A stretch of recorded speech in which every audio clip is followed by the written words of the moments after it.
we've been back in the States for about a week and a half now. I've got a lot of stuff still to cover, but one of the things that we struggled with immediately getting off the plane in Boston before we caught our next flight was just quick culture change. Things that were different here and that I've been dealing with in the last week and a half that are like, oh, reverse culture shock. I forgot about this. One of the very first things that we noticed in the airport, two things. One, lines. People actually got in lines and stayed in line for the food. McDonald. Okay, so here's one way that Israel's different. When we were in Jerusalem at the Tel Aviv airport, getting ready to head out to on one of our excursions, there's a McDonald's there. Love McDonald's. Thought, okay, let's grab some food. We had 45 minutes till this flight. The line, they've got the electronic screen. So you go up to the electronic screen, put in your order, and then wait for your number to come up. After I put in my order, I realized that there's a crowd at the McDonald's counter, that these people aren't waiting for their order. It's about 3 people thick across the whole counter. There's no line. People are just crowding in. And I realized when my order number came up, what was going on was they're just pushing through, and they're just, if their bag came up, they reach through and grab it. But there were people that were just reaching up and grabbing bags and pulling stuff out of bags and grabbing things, and it was a mess. There was no such thing as waiting your turn. We saw this a number of times in Israel. There were times that people would wait patiently in line, but there were a lot of times at the grocery store, for example, you'd have an aisle come up. The counter is right here. There's barely enough room for, a couple people there. And you'd have somebody coming from the other side of the counter and somebody from this way and maybe somebody from the other. So you got 3 different people all coming up at the same time. And if you ever left room between you and that person in front, somebody was squeezing in. My poor wife at one store, she kept getting pushed out of the way and people cutting in front. And, you had to learn to maintain your space and your place. So, like I said, this isn't true in all cases, but there were a lot of times where if you left an opportunity, people saw it as you weren't waiting and they were in there in front of you. So you had to be a little aggressive to keep your place. Well, then we get to the States and everybody's staying in line at the fast food counters in the airport. And we're like, oh, you don't have to push your way up anymore. The other thing that really caught us at the airport immediately was, as you're walking down the way trying to go from one gate to the next or wherever you're going, is the people who would stop in the middle of the walkway. And I complain about this, sometimes because, they'd stop, they block the whole way, or the groups that are walking 3 across, or the people that walk this way, so that way one person takes up the space that 3 people should. And you're like, you don't do that in Israel. You don't stop in the middle of the walkway. You don't take up more space because they will run you over. They will knock you aside. You're in the way. You're getting an elbow and a bump as they push past you. If you're on one of the moving walkways and you're not staying to one side like you should, you might get a quick shliha, which is excuse me, and then they're running through you. So they don't wait for you. You get in the way, you're going to be out of the way, one way or the other. Now, they're not belligerent. They're not rude.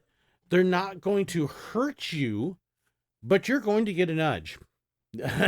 It's going to be made clear you're standing in the wrong place. Move.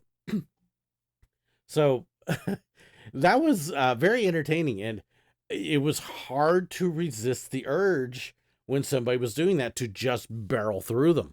I have that struggle anyways, but especially coming back from Israel, it's like, ugh, lines, get out of the way.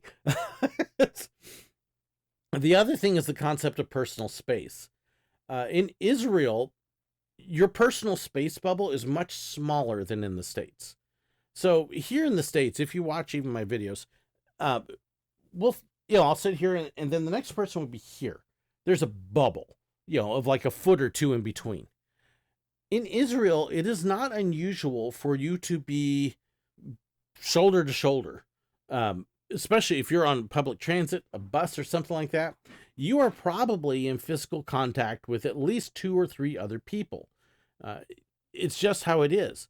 When you're talking to storekeepers and stuff, if there's not a counter in between you, you're probably pretty close. Uh, there's not as much of a personal space.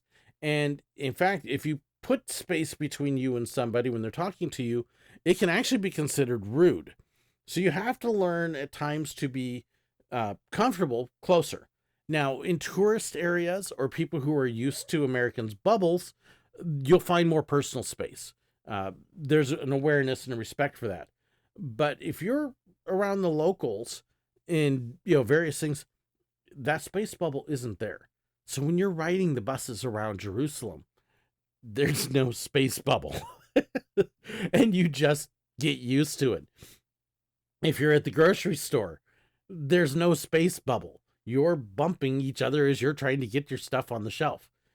So, any of the stores, pretty much, there's not a space bubble. And so you just get used to being very close proximity.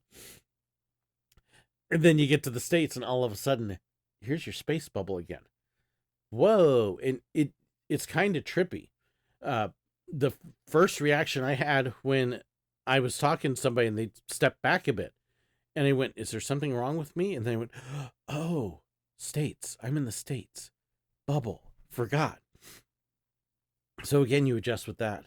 The other thing that was interesting was actually something that even just happened.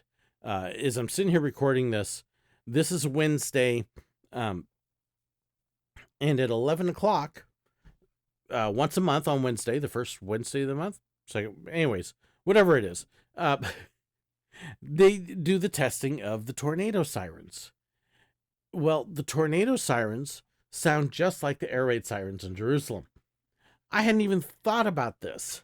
Wasn't a clue until my dog brought her toy to me and said, play with me. But the sirens went off. And, at the clock, it's when it's supposed to go off. It's just a test. But there was a part of me that when I heard the siren, and I had the door open because the dog was going in and out, and it was all of a sudden just this, what? Wait. And it took me a second to have to say, no, this is not an air raid. This is not a take cover. There's no rockets and missiles coming. I don't have to go find, a sheltered place. This is the test of the sirens in case the storms are coming. Okay. Well, here, let me show you. Just a slight bit of a freak out moment here for me.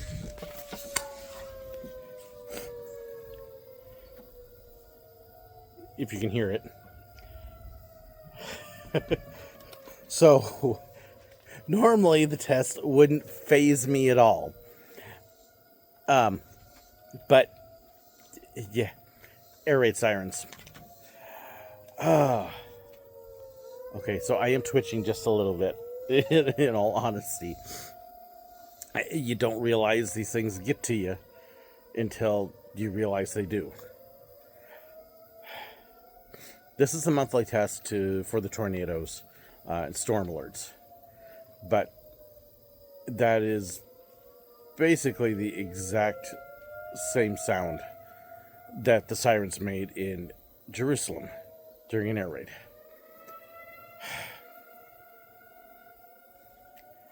Slightly shaking. The dog's fine. She don't care. Yeah, there's dog.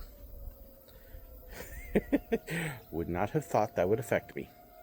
So, yeah, it was a little bit of... it's an adjustment that I got to make. One that I wasn't expecting. So, those are just 3 different things that I noticed right off the bat, being back here in the States.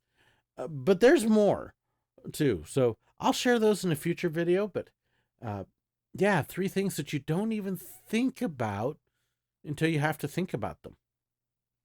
Thinking's hard. Thank you so much for watching. Are there other things you've noticed that are different? I'd love to hear it. Please share it in the comments below. I'd love to hear from you. Thank you so incredibly much for watching, for being a part of this series. I've still got a whole bunch to share with you here, so can't wait. I'd love to hear your suggestions too. Thanks so much. God bless.